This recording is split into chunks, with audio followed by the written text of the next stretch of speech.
This is Jacqui Kelleher at the Agency of Education. This is just a privilege to have you come spend some of your precious time with me this afternoon. I'm hoping to start some monthly or bi-monthly dialogue about things that are going on with respect to federal and state requirements and practices, and just keep you in the loop.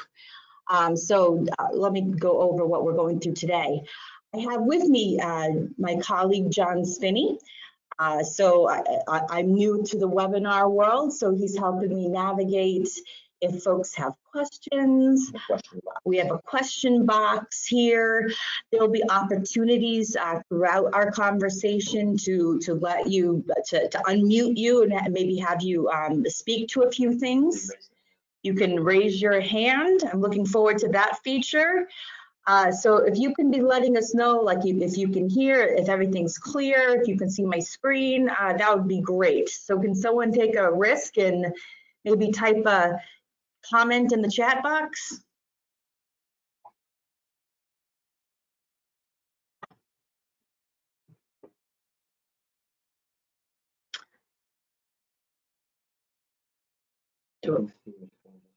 Oh, fantastic. So if someone says they can see my screen just fine, oh, this is a fabulous day. Awesome. All right, let's get started. Okay, so there I am. We're working on it. We're building up the confidence to be able to do this live. So I'm hoping with the next session or two, I'll be able to come out with the live video chat. Today I have a lot to show you visually with respect to slides, so I'll save it for the next time. But for now, this is me. And this is for the State of the State with Jacqui Kelleher today. It's important to share with you one of the big overarching federal requirements that our Agency of Education is responsible for, and that's the General Supervision System. These are things you've been hearing about already. We've been talking about the rollout of a new monitoring system.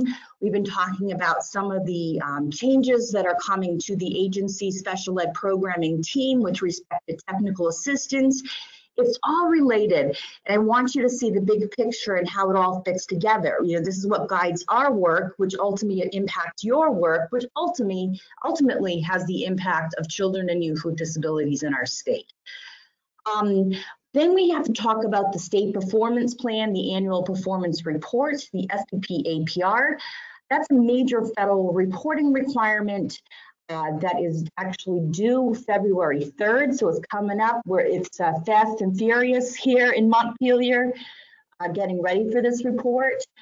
So this report, we're taking a new approach with it. We're really trying to use this as a document that's infused through all the work that we do, and we're making it a team effort in terms of the reporting, the data collection, the use of data, and we want to be collaborating with you out in the field for how to use this more effectively. So not only is it a deadline is approaching, this is the beginning of an ongoing conversation that I want you in the loop. I want you to be working with us on. It impacts us all. And then today, as part of this SPP APR, we have some results indicators to talk about. And the federal government is requiring us to set our targets for 2019. We actually had a target set through 2018, but we now need to do 1 year 2019 targets. And we have some ideas from the agency perspective, but we'd like to hear have your input on what we're proposing for targets for 1 year. And then we'll give the outlook of what's coming up next in terms of general supervision and the ESSO. So with that, if you could buckle up, fasten your seatbelt. I would love to share this information with you. I'm looking forward to it. I find this work very exciting. Here's the statute about general supervision. So this is coming from the IDEA. This is our authority as an agency. So the SEA, that's us, the State Education Agency. So yeah, our responsibility is for ensuring that IDEA is being carried out. But we also are required within our authority to have a general supervision system that is determining whether the educational programs for students are compliant with the IDEA, that the educational standards of the SEA are being met. So this all falls under what is called general supervision. So great. What is general supervision? Some of you who've been in the field for a while might recall the visual that I'm about to show you. This is old school. This is going back in when I started in state service. It still remains very much the same. 8 important components that really drive the work of the agency, which ultimately needs to impact the work that you're doing in the field as well. So here we go. The puzzle piece. These are the 8 components of a system of general supervision, interlocking puzzle pieces that together make the whole of the sum of its parts. And so these are the things that drive us. And today we're talking about the state performance plan. I'll get to that in just a moment, but as you see, that's at the top puzzle piece. But these are the other things that also impact us. So the SPP, that serves as the accountability mechanism for states and you, the LEAs, right? Then we also have policies and procedures, and these are aligned and supportive of the implementation of the IDEA, fits together. Our integrated monitoring activities that are designed for improved educational results and functional outcomes for all children and youth with disabilities. Our fiscal management, and we'll be talking more about that probably next month as the IDEA Part B grant applications, the monies, the dollars start becoming available to the state, in terms of the application. That's all upon us now as the next step in the requirement process. But that's all related to general supervision as well. Our data are used for decision making about program management and program improvement, correction, incentives, and sanctions. And as I said, the last time I had a conversation with you, OSIP has been very supportive about turning corrections, and incentives, and sanctions more about how do we partner together towards continuous improvement?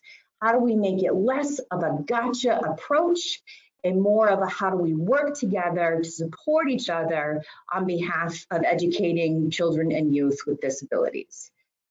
Our effective dispute resolution system integrated to inform monitoring activities and determine stakeholder understanding. We'll be talking about that in the upcoming months as my team works with Claire O'Shaughnessy in the legal department to improve our state complaint system. Claire and I are working with Cadre through an intensive technical assistance work group to really understand our dispute resolution system, particularly around state complaints, and how to make it more accessible, how to make it more user-friendly, how to work with our community and improve our stakeholder engagement efforts. So all of these things, and then targeted TA and PD, that's also really important. These things are all components of general supervision system. And ultimately, they gotta look like this. Now brace yourself for this image. Oh my goodness, yes. Here we go. With them all working together. The arrows are showing kind of what the system is all about. And I won't go through all of those, but for example, policies, if you look for the arrow, that's influencing targeted TA and professional development. TA is influencing data. Dispute resolution is affecting policy. All of them are linking back to the state performance plan. Please make note of that. But that is the system that we are strengthening in 2019 and 2020. And your understanding, your input is very much part of the process. We'll be marching around the state over the next upcoming months, talking more about the SPP APR and general supervision in general. And you already have a heads up that our integrated monitoring activities, it's something that will be rolling out our new, our enhanced, excuse me, our enhanced system of monitoring by the time summer hits us.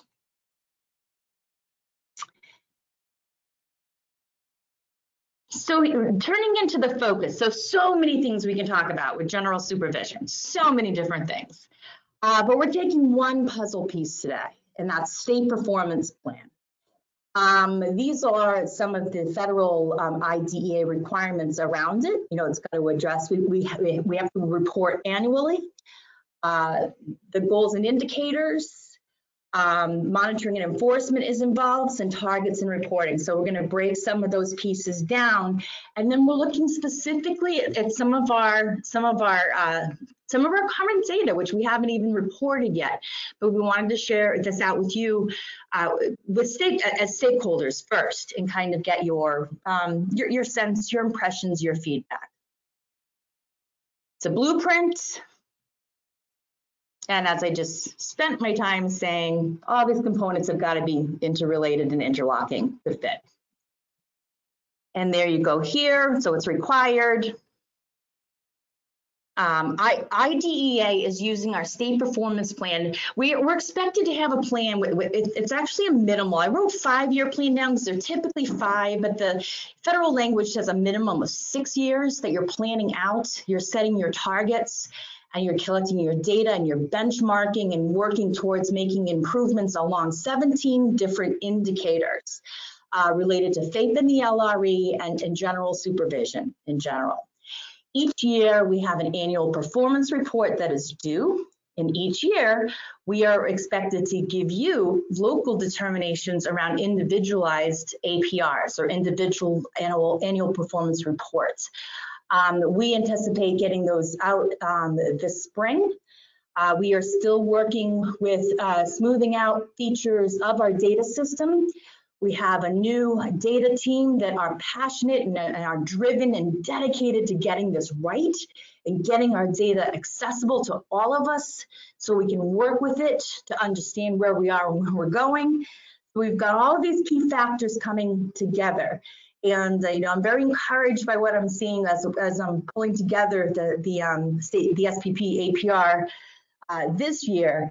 But where the rubber meets the road is when you all get your hands on it, and you get to look at your data, and you get to use it as part of your annual systems program evaluation and improvement. We're going to quickly go through the indicators. I promise you over time, we will get much more in depth. And what's really neat is we're trying a new approach at the agencies. You have the 17 different indicators in front of you. We now have program team staff members who have adopted an indicator, if you will, or maybe 2 or 3. Some of us have clusters. We're going to own these indicators and kind of be the stewards of those indicators. And part of the job of that program, a special ed program team staff member, is to get you the information you need to be able to be compliant, engage in best practices, for awareness. You're going to have a lead consultant for each of those indicators to help with how we implement the parameters of each indicators. So this is new to us. You know, previously it lived in a data world, but now we're trying to bring it to life through programming as well. So here are the 17 different indicators. Let's see. Before we go forward, some of these are compliance indicators, and those we're just going to briefly touch upon. We'll get more in depth with them over the course of the year. But for right now, for purposes of the report that we're doing, I really need your feedback on the targets that are set for what's called the results indicators. I'll point them out to you, but with the compliance indicators, we're talking about 4, 9, 10, 11, 12, and 13. Again, I'll point them out to you when we get to them. And the rest, 1, 2, 3, 5, 6, 7, 8, 14, 15, 16, 17. Those are our results indicators. That's where states have been told we have the flexibility to be able to determine the target that we think is appropriate. With the compliance, no go. It's either 0% or 100% that's been determined by the federal government. So these are our 17 indicators. This is how OSEP evaluates us as a state. This is how OSEP ranks us and rates us and gives us a determination, either meets requirements, needs assistance, needs intervention, or where we never want to go, needs substantial intervention. No. So there is a series. These come with consequences. They also come with resources. And as I said in our last phone call in October, we currently as a state are in needs assistance. That has been largely as a result of not being able to obtain data. I think 80% of our ratings had to do with not having timely and accurate data, something that we are turning all of our resources and attention towards fixing so we can be able to give the federal government and our LEAs access to timely data. And it's mostly been the timely piece. So with that said, that's kind of an overview. I'm going to be sharing with you some data. I cannot, they're at the bottom of this PowerPoint. This is draft only, please don't disseminate. It's something that I can't give out at this time. This is fresh live information that we are working through at the AOE. It's not 100%, means things could change. It's pretty gosh darn close at this point. It's not going to be the official numbers until we turn it. Well, actually, we turn it in February 3rd. But for those of you who are understanding the process, we also have a window of clarification in April where the door opens up to our report submission. And we're able to make any corrections or clarifications, or if the federal government has the need for more information at that time, we'll be able to make those changes in April. Then it closes permanently, and the actual public report is available in June. And from that report, from those approved data, that's what we'll subsequently be making our determinations from the state level with district data. So that's, I hope you have a sense of how the process works and why I can't share the slides. I can't disseminate them. And also with the caution that some of our data could change within the next week as we continue to review, to validate, to understand the measures. All right, thanks for hanging in with me. This is what I'm hoping to hear from you, is that many times we ask for stakeholders to make comments, and this is why it's important. This is why we're turning to you, and this is why I went right to the special ed administrative listserv and said, hopefully some of you on there will be willing to spend this time and really think about how these measures impact our work as a state together, and could give us some, lend us your expertise. I will also be reaching out to the VCSEA tomorrow, and I'll be reaching out to the parent, the Special Education Advisory Council for their meeting February 13th. And in the future, I just want to make sure we have representative perspectives that are able to give us some good guidance on where we're going. All right, here we go. Indicator one. Indicator one is a results indicator. So this is something that we would need feedback on. So your percent of youth with IEPs graduating from high school with a regular high school diploma. So we look at 4-year rates, 5-year rates, and 6-year rates in Vermont. So let me just kind of move through. Some of you may, so it's the measurement, and this is available on our website with our SPP APR 2015-16 school year document is available. And I apologize that I'm remiss in saying that when we're reporting to OSIP as a reminder, our data are typically 2 years behind of where we are now. So that's important to know. We are, and that's what the federal government is expecting. We're reporting on two-year data. But let me show you how, in terms of getting your input, this is how it's going to work. So here's a real quick slide. So our target right now is 86%. And for Vermont, we're reporting our 5-year data, our students who are graduating within 5 years. And this is our statewide data at this point, 81.89%. Here's some historical data for you to view. If you notice here, we have the target. That's the target that has been set historically.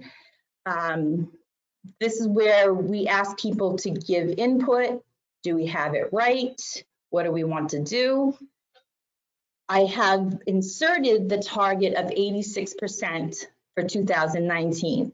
This is what OSIP is asking us to make a decision about. For this indicator and for the other results indicator, I'm proposing, I just want you to think about this. I'm proposing that we keep it the same for 1 year. And I want to hear your feedback and thoughts on that in just a moment. But here's why.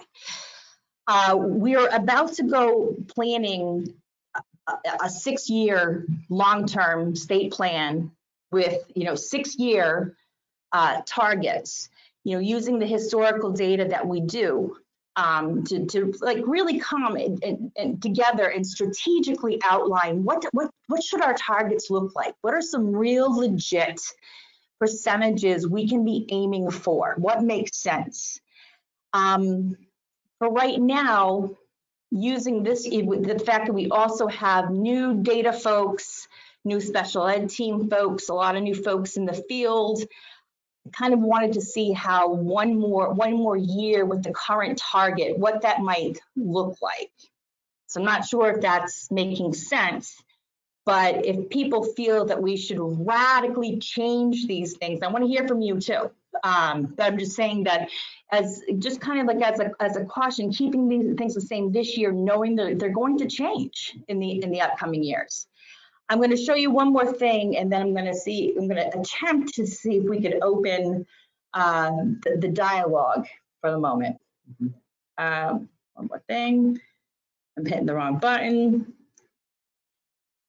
Something else for you to look at here is, so here's our current data snapshot. It's broken down. Here's the actual numbers. This is what created this calculation.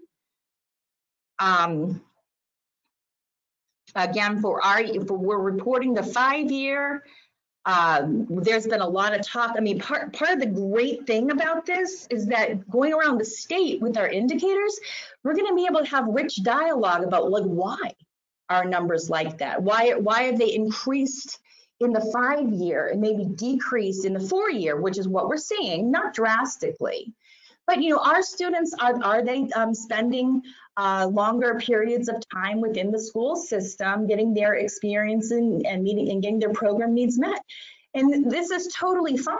It's not a bad thing to be a 5-year or a 6-year. We're seeking to understand our data for certain. So here's an example of the question at hand. This is what we have pitched as a target. Has been 86%. I would want to hear some thoughts on that. So we're going to attempt. Anyone that would like to speak, raise your hand and we'll unmute you.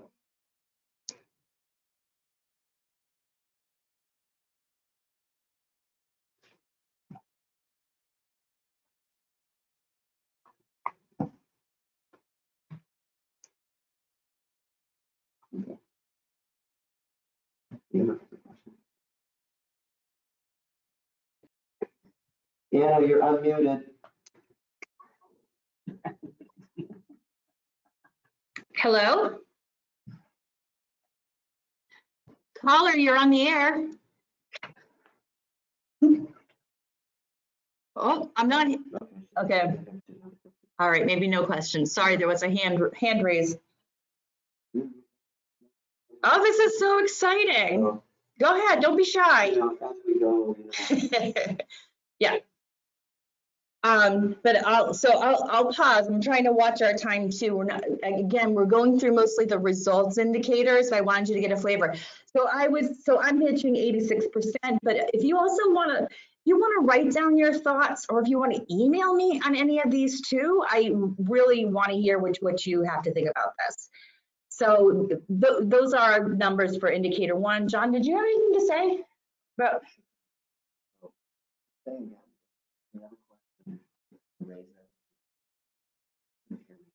Oh my goodness. All right. Apparently you didn't hear John, who said, if you had a question or if you had a comment, if you wanted to raise your hand, we could unmute you. And it looked like somebody had their hand raised and we clicked on them and there wasn't anything coming through. Kara, you're on the air with Jacqui and John. We typed in our question. Sorry, it took us a moment. Oh, it's great to hear your voice, though. Thanks. We have a whole team watching. Oh, fabulous. So here's the question.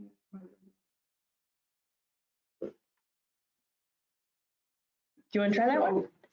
So the question is, what do you mean by regular diploma? We just mean it's really just literal to actual regular diploma, because we're a state that that's all we do. We don't have a separate diploma. So that's the term the feds use, because some states do have like a special ed diploma, which we do not do. Okay. Yeah, thank you so much. Oh, another question. So the question that came in from Marisa, Jacqui, for clarification, do you mean we reduce or increase this percentage? Oh, so our target, let me see if I can understand this. So our target is 86%. So we're at 81.89%. So we've been showing an increase towards that target.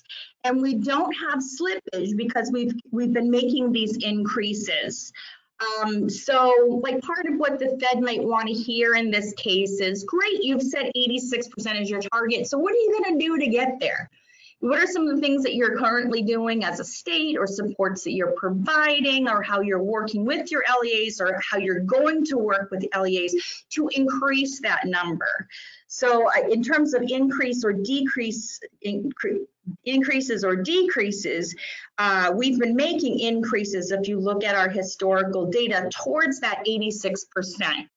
So this is a pretty solid indicator, but we still don't want to rest just on that. We want to keep moving forward.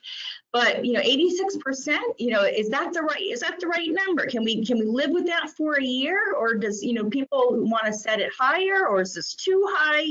You get the opportunity to weigh in on that. Next question is the reason for the increase in graduation rate the result of action that is sustainable over time? Jennifer, I think that is a fabulous question. And the opportunity that we have with now program staff working with the indicators is we're going to unpack these data and understand it better and find out where are some of the best practice features. You're asking if that percentage is sustainable over time, or the graduation rate? It's a little hard to unpack that question. That's a big one. Yeah, thank you.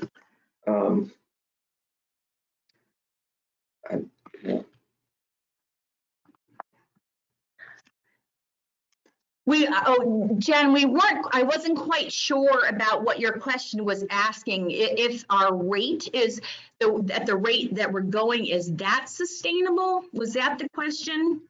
And we have a vote on here to keep it the same. So I appreciate that kind of comment too, just to kind of gauge where you are.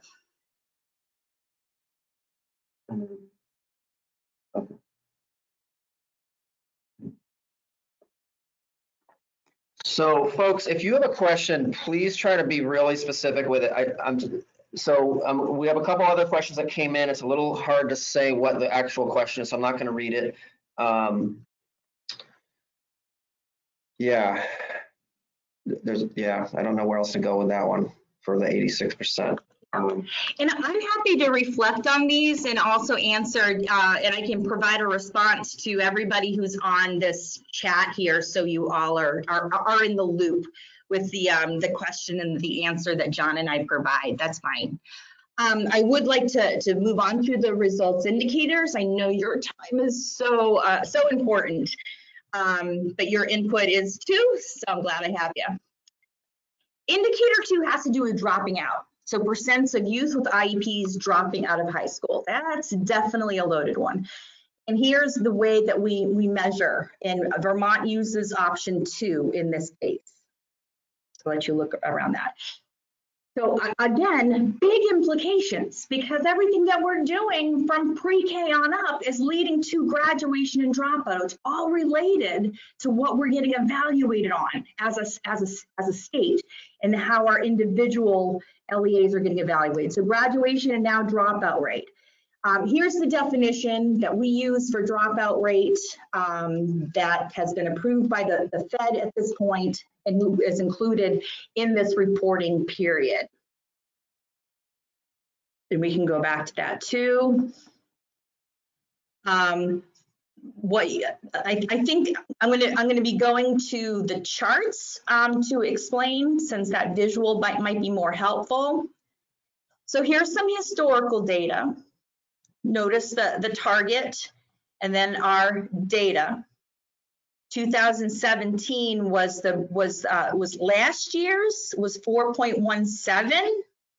And if you notice for this year, our FFY 18 data is a 3.05, and our target has been a 3.20.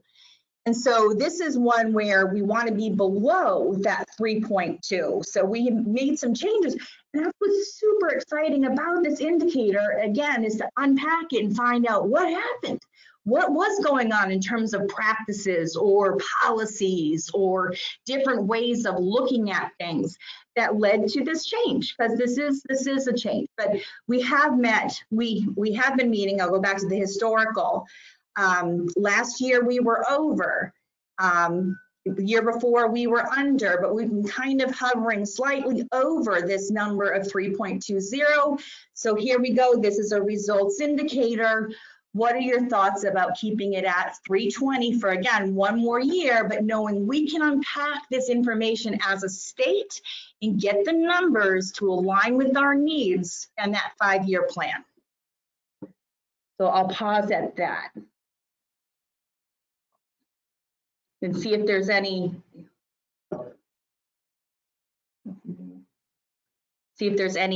new information from the listeners. And it might be better for you if you want to just speak at the end or shoot me an email as we get through just the results indicators. But we are proposing, for the reasons stated before, to keep it at 320, and we can always change in the next cycle. All right.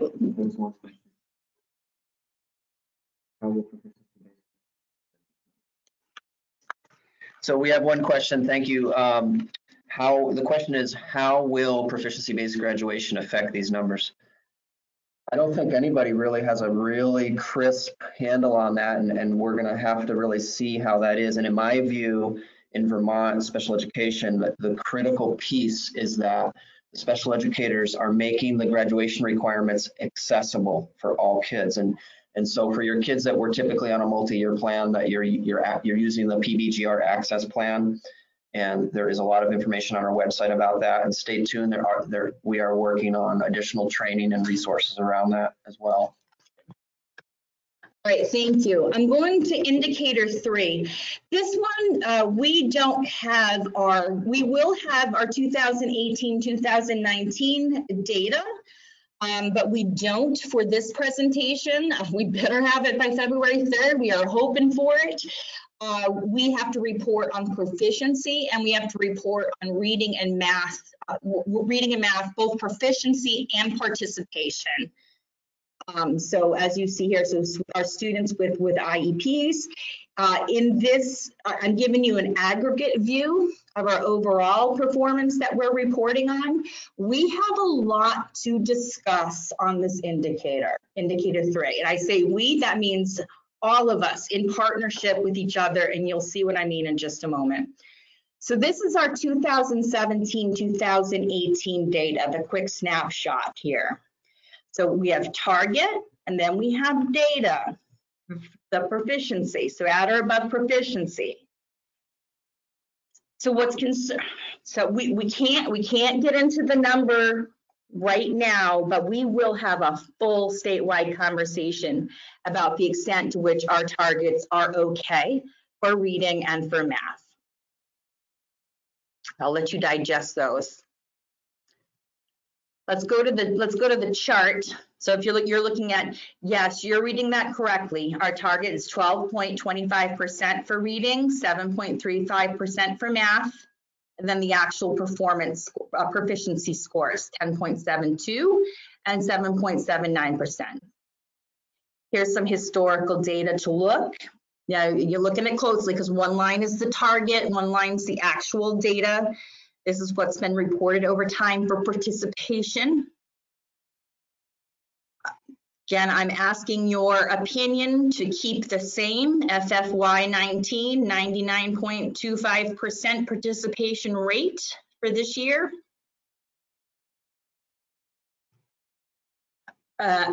So we will look to have participation data by grade. So that will be available to you when we have the statewide discussion. I don't have it this time. Here's our historical data of proficiency for math and for reading, our students with IEPs. Again, the top line is target, bottom line is actual, the data.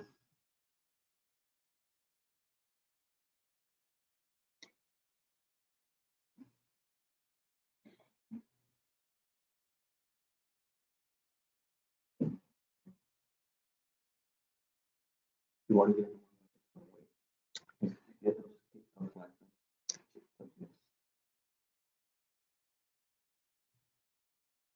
Let's take one question. I'm not going to be able to get to everybody until we are completely through with the indicators, but just so you know that we are here, we are paying attention. John, maybe you can. Okay, so this question, my opinion regarding whether to make an adjustment for any indicator is highly dependent upon the associated change in variables that would impact either an increase or a decrease in outcomes. As you go through the indicators, would you please speak to what is currently impacting the indicators such that it would result in a change in the outcome? All I can report right now is over time. And again, remember, we're talking about 2-year-old data also. This is not fresh data. So it's a very different exercise in setting a target for something that has already passed. I get it. I understand that this is the reporting structure we have for this particular federal report. So it's a little bit difficult to address Jen's awesome comment, very reflective comment about what we typically would take in to understand how to set a target. We will be taking in historical data and we'll be projecting out towards anticipated upcoming patterns and trends in coming up with the 5-year forecast for these things. I can assure you, and this is what we're looking forward to partnering with you as a team to create. But right now, it really is we're looking at 2-year data to set this target, and it's not me, folks. And that's another important reason why it's almost like let's keep everything the same. But I am pointing out to you that the targets that we've set for reading and math, I think are a moment to take pause. Is that what we really believe to be appropriate targets for our students. And without unpacking our data as a group and talking about this, it's difficult to answer that. Let me go through the other results indicators with you so I can open it up. I want to make sure we're running on we've got the 20-minute mark here. Indicator 4 is a compliance indicator. We will not be talking about that today. We will be talking about it collectively as a state. This is with respect to suspension and expulsion, but also if there is a significant discrepancy that might be occurring in the rate of suspensions and expulsions of greater than 10 days in a school for children with IEPs. But this is a compliance, whether it's 0% or 100%. I will say 0% has been the target, and we have been at, you'll see, a 0% each year. And also, that's part of our conversation too, with Vermont being such a small state and with such small N sizes, is that, given the measures that are available to us, we don't cleanly fit into this. Like this one is asking for like a minimum cell size for calculations, 4 or more students of a particular race or ethnicity. Have they been suspended or expelled? Our numbers are so small.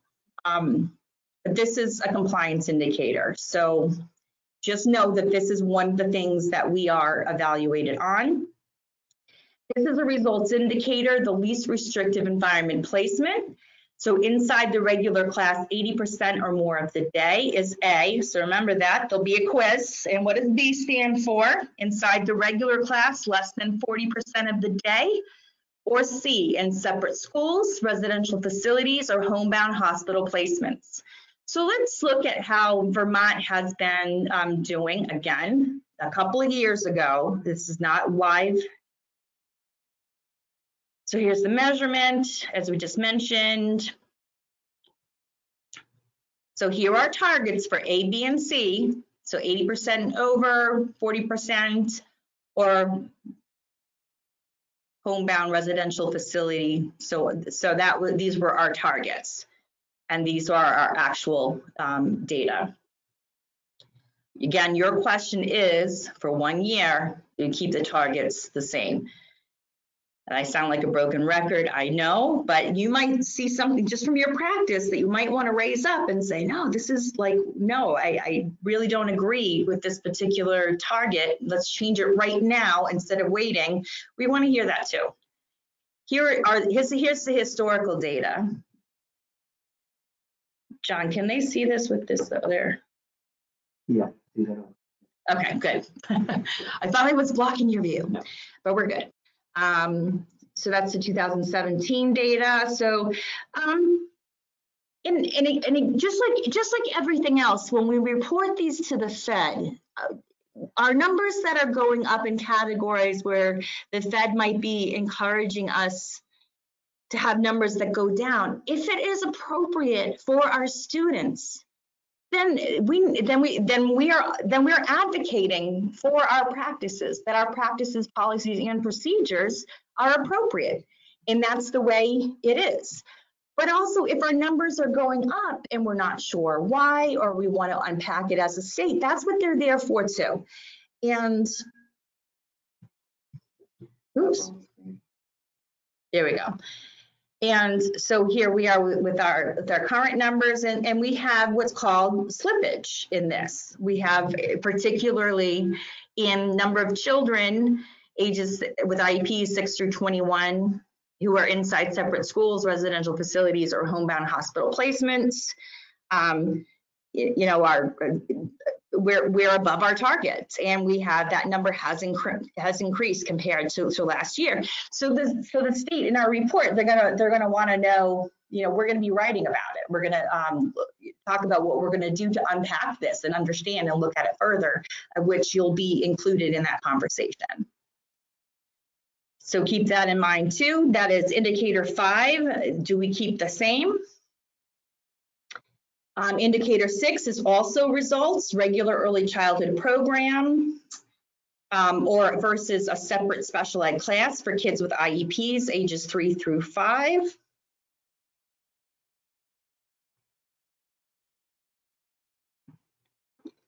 Children. Here's our targets versus our data. I'll pull up the table so you have the language, so you remember what A and B is. There you go.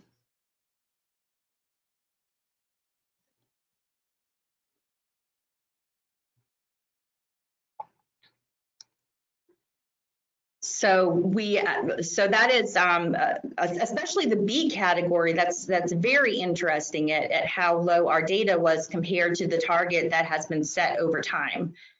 And I'm going back to, again, we're asking, we currently have 71.87% and 6.19%.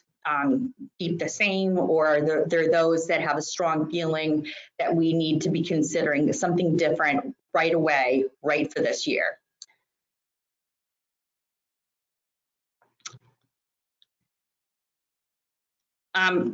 Seven has to do with preschool outcomes. That's another results indicator that we need to be talking about as a state. Percent of kids who show improvement in social emotional skills, that represents the A category. This is the most confusing table out of all the tables that we have, I'm going to be honest, because there's so many different subcomponents to it. So with the A is social emotional, B is acquisition and use of knowledge and skills, including language and communication, early literacy, and C, our use of appropriate behaviors to meet their needs. So our kids, based on various measures, how are they doing?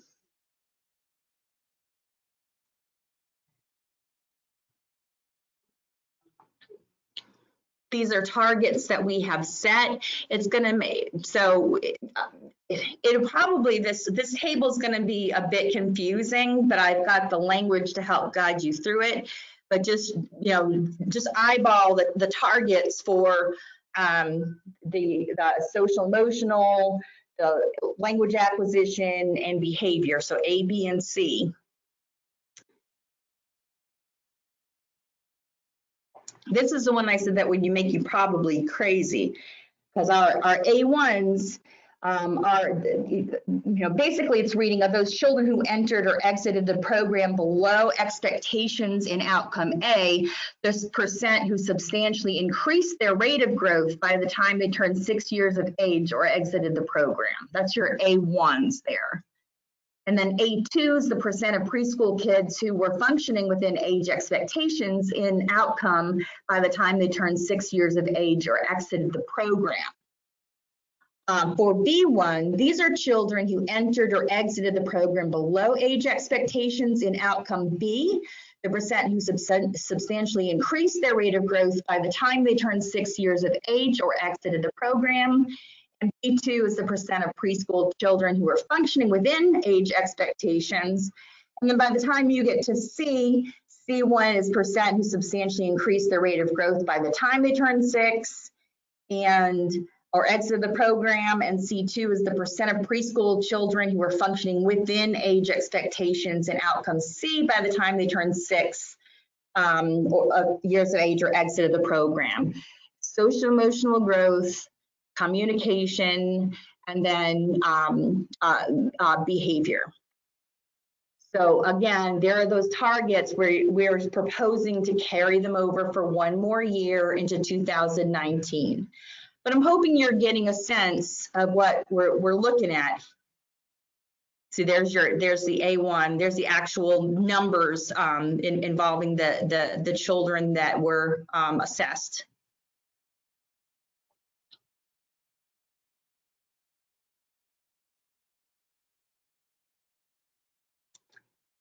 And C. And I just listed there, some people went, wait, when did that happen? What's going on? How are these measured? And this had to do with the early childhood outcome entry, exit, and progress data collected by school district IEP teams through the IEP process. So there's echo data and there's teaching strategies gold.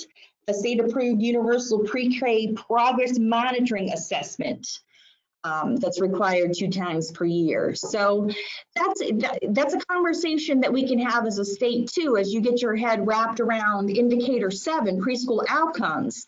You know, is this the most appropriate targeted measure we can be using to really establish baseline and set our targets and to be monitoring progress as a state? So it's good. Oops, it's not moving. Just a few more results indicators. Parent involvement.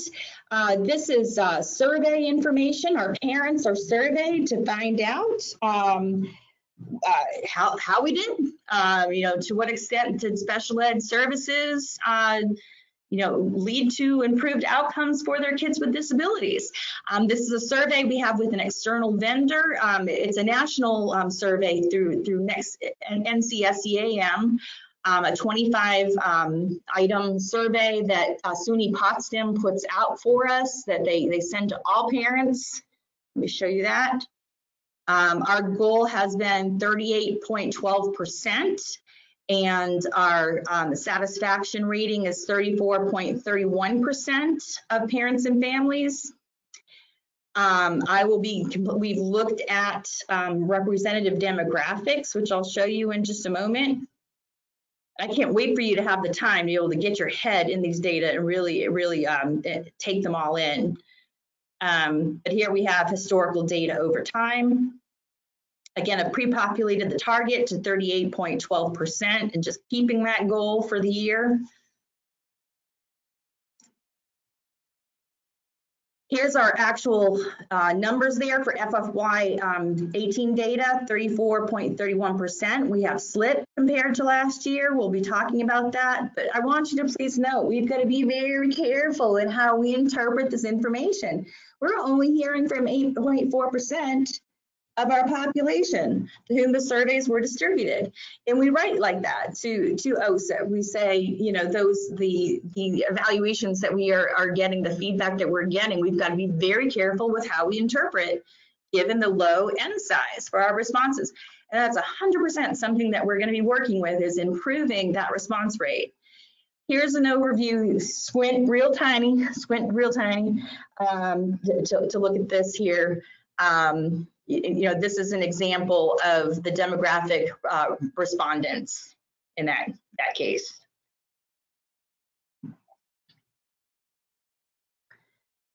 So I do have one more to show you. I know it is, we have 5 more minutes left in the period. Oh my goodness. Indicator 9 is a compliance indicator. We will have more time with that, as with indicator 10, disproportionality. Indicator 11 is initial evaluation child find and whether or not we're within the 60 days. We're at 97% as a state. We will be unpacking that collectively. Indicator 12 has to do with early childhood transition. That too is a compliance indicator, which is we don't have the choice. The state OSIP sets that one. And then same thing with secondary transition, percent of youth ages 16 and above with an IEP that includes appropriate measurable post-secondary goals. This one we will be talking about absolutely. John Spinney's still here, 100% is where we're meeting, and we're reporting this year we're at 72%. And we are reporting in a way that meets federal definition, what their expectations are around compliance and non-compliance. But we need a statewide conversation about what we can do to get up to that 100%. And John's going to be taking the lead on that one. But this is the last one to show you. For our results indicator is indicator 14, post-schools outcomes. This is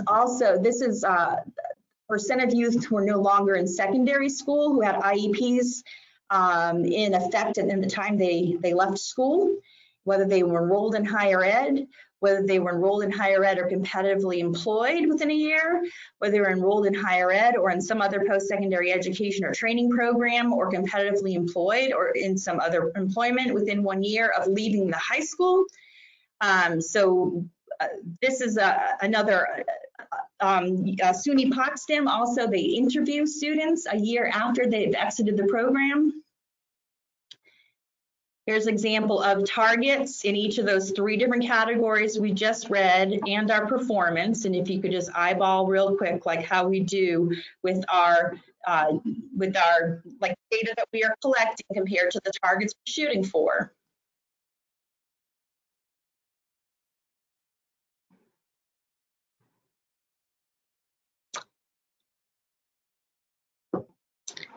There's your historical data. And the targets that we are proposing. And just like we did with the parent engagement, the indicator 8, we are looking at the respondents. And please note too, we experience the same issue with this indicator as we do with indicator 8, and that's how do we increase our response rate? And there's lots of different ideas we can collectively come up with to do that. You know, is a paper-based survey better? Is a text message? Is an online vehicle? Are they not picking up because it's an out-of-state telephone number? There's all sorts of things we can be talking about that we need to talk about. This shows, like, we also look at demographic characteristics, and are we getting representative group of disability categories, ages? I mean, we're really lacking in the age, usually the 12 to 17 range, 14 to 18, not, you know, the ages 14 to 18. Guess what? They're not picking up and talking to us. So this will be the last one that what I'm showing you. Should we, for 1 year, keep these targets? So to close out here, there are 3 other indicators that have to do with dispute resolution and our state systemic improvement plan, also known as the ESIP. The ESIP is going to be the subject of the next call coming up, most likely, because we will need to have you hear about it, where we're going, and get your input and where we go in the future. But that's also part of this indicator process as well. So we're looking for your feedback. I know it's after, you might need to sign off if you wanted to. So,